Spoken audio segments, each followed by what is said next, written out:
May 1983. Start. Sir, I wish to offer my hearty congratulations to the Honorable the Chief Minister on the budget that he has been able to present to the House this year. No doubt the budget has been presented in a lucid manner and the Honorable the Chief Minister has tried his best to see how the budget can be balanced with a small surplus. In spite of that, I am afraid that the budget does not stand the test of how far he has been able to give permanent relief to the poor in this state. I am afraid the Honorable the Chief Minister has adopted the policy that has been pursued in the past.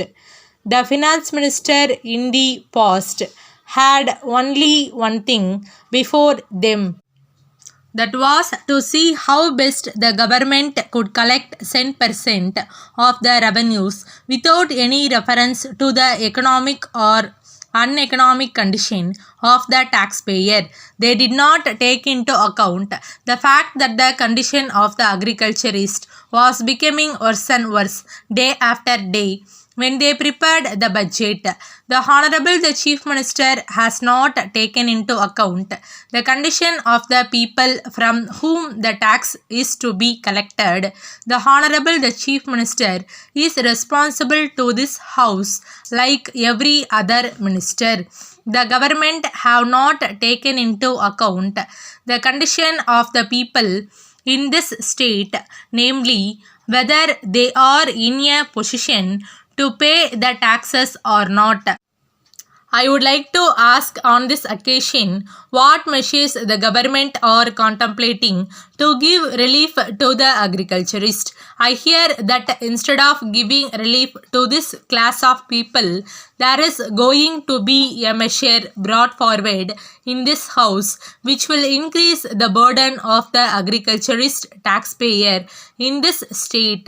I understand that the government are considering a measure called the Agricultural Income Tax Bill. I do not know how far the government are going to proceed with that measure, whether the bill will be passed in this House, whether it will be of help to the agriculturist, or whether it is going to be an additional burden on him. We know that the Honorable the Chief Minister in this budget statement has told us that a good deal is being done to give relief to the agriculturist by means of remission or some other means, and also by providing 1 crore of rupees to help the agriculturist by means of loans.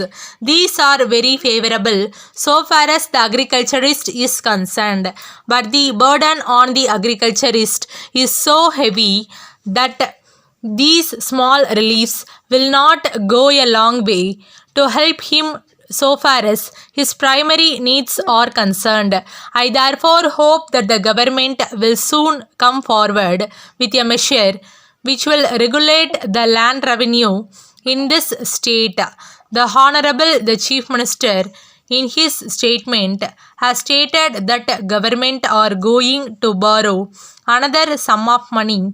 He has also stated that it will be more than what they borrowed last year.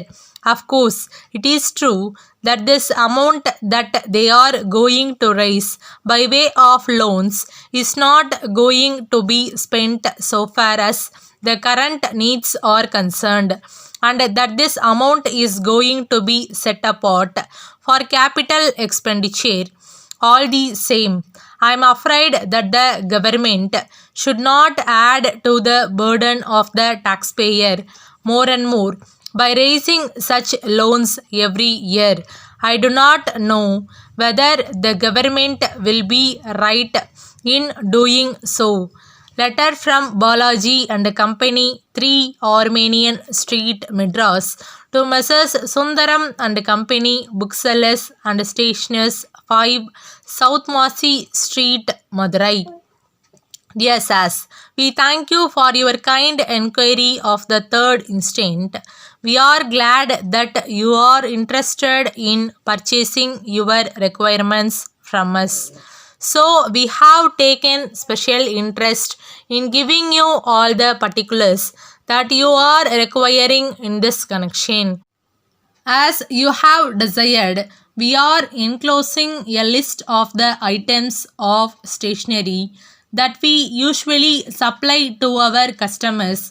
The prices mentioned, of course, will change from time to time. But for the present, we will be selling the items that you may require at the prices quoted in the list. We will be pleased also to sell the articles on credit basis if you are so interested. But of course, we will prefer advance payment. We are making an exception in your favor on this occasion so that you may have the opportunity of knowing the quality of the articles that we supply. As you have stated in the list, we are supplying all varieties of notebooks that may be required by the students of schools and colleges.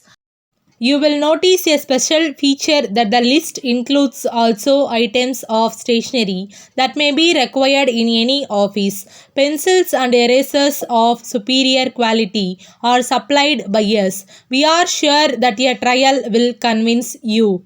Yours faithfully.